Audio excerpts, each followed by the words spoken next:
ឯអ្នកនាំឃុំស្រេងបានណែនាំឲ្យអាជ្ញាធរខណ្ឌទាំង14យកចិត្តទុកដាក់ខ្ពស់លើការរក្សាសន្តិសុខសុវត្ថិភាពជូនប្រជាពលរដ្ឋដើម្បីឲ្យពួកគាត់បានសប្បាយរីករាយក្នុងឱកាសពិធីបុណ្យចូលឆ្នាំថ្មីប្រពៃណីជាតិ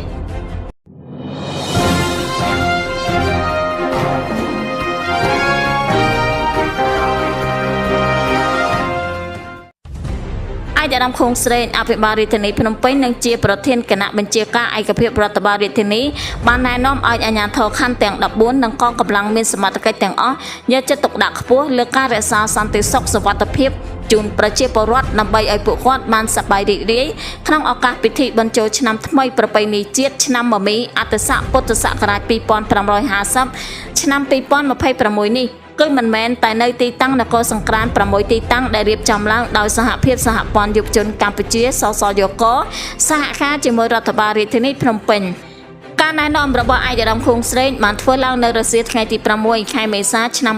2026នេះខណៈឯកឧត្តមអភិបាលអញ្ជើញជាអធិបតីក្នុងអង្គប្រជុំពិភាក្សាស្តីពីការងារការពារសន្តិសុខសុវត្ថិភាពនិងសណ្ដាប់ធ្នាប់សាធារណៈក្នុងឱកាសពិធីបុណ្យចូលឆ្នាំថ្មីប្រពៃណីជាតិឆ្នាំមមីអត្តស័កពុទ្ធសករាជ2570នៅសាលារាជធានីភ្នំពេញនិងដោយមានការអញ្ជើញចូលរួមពីលោកឌីវិជាសមាជិកគណៈអចិន្ត្រៃយ៍សហភាពសហព័ន្ធយុវជនកម្ពុជាទទួលបន្ទុកការងារសន្តិសុខឯកឧត្តមខុងស្រេងបានថ្លែងទៀតថានៅរាជធានីភ្នំពេញមានវត្តអារាមចំនួន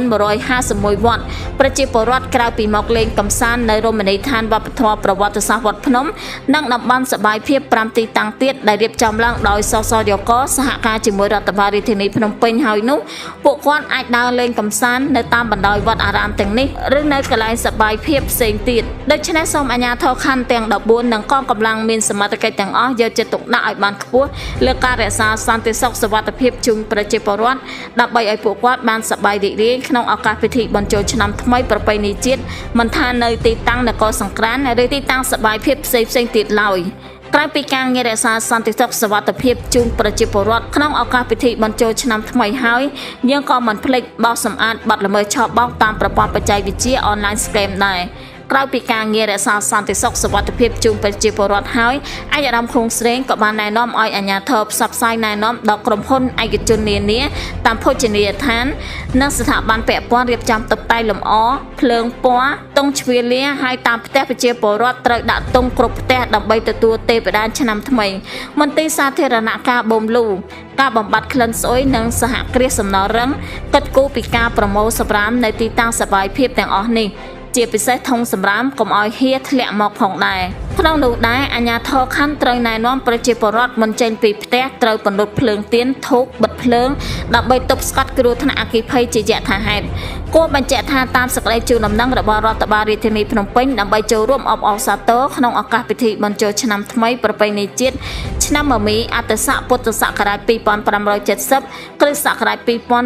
2026និងចូលរួមថែរក្សាការពារទំនៀមទម្លាប់ប្រពៃណីវប្បធម៌ដ៏ល្អផូរផង់របស់ជាតិទាក់ទាញភ្ញៀវទេសចរជាតិអន្តរជាតិជាពិសេសបង្ហាញពីការដឹងគុណយ៉ាងជ្រាលជ្រៅនិងផ្សារភ្ជាប់ពិធីបុណ្យចូលឆ្នាំជាមួយវីរៈកងទ័ពជួរមុខនិងបងប្អូនភាសឹកក្រោមស្មារតីការរួបរวมសាមគ្គីនៃមហាគ្រួសារខ្មែរតែមួយរដ្ឋបាលរាជធានីភ្នំពេញបានសហការជាមួយសហភាពសហព័ន្ធយុវជនកម្ពុជាសសយក រៀបចំព្រឹត្តិការណ៍នគរសង្ក្រាន្តរយៈពេល6ថ្ងៃចាប់ពីថ្ងៃទី14ខែមេសាដល់ថ្ងៃទី19ខែមេសាឆ្នាំ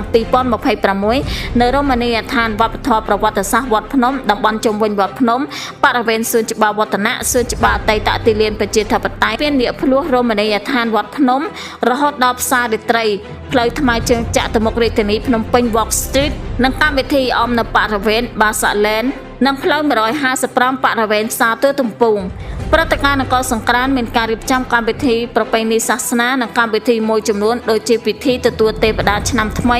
ក្បួនដង្ហែនគរសង្ក្រាន្តដង្ហែព្រះពុទ្ធរូបពូនភ្នំខ្សាច់ស្រង់ព្រះសម្ដែងទស្សនីយភាពសិល្បៈវប្បធម៌ជាច្រើនទម្រង់លេងល្បែងប្រជាប្រិយជាតិនិងការតាំងពិព័រណ៍ផលិតផលក្នុងស្រុកជាមួយគ្នានេះរដ្ឋបាលរាជធានីភ្នំពេញនឹងបើកដំណើរការផ្លូវថ្មើរជើងចាក់ទៅមុខរាជធានីភ្នំពេញ Walk Street រយៈពេល6ថ្ងៃចាប់ពីថ្ងៃទី14ខែមេសាដល់ថ្ងៃទី19ខែមេសាឆ្នាំ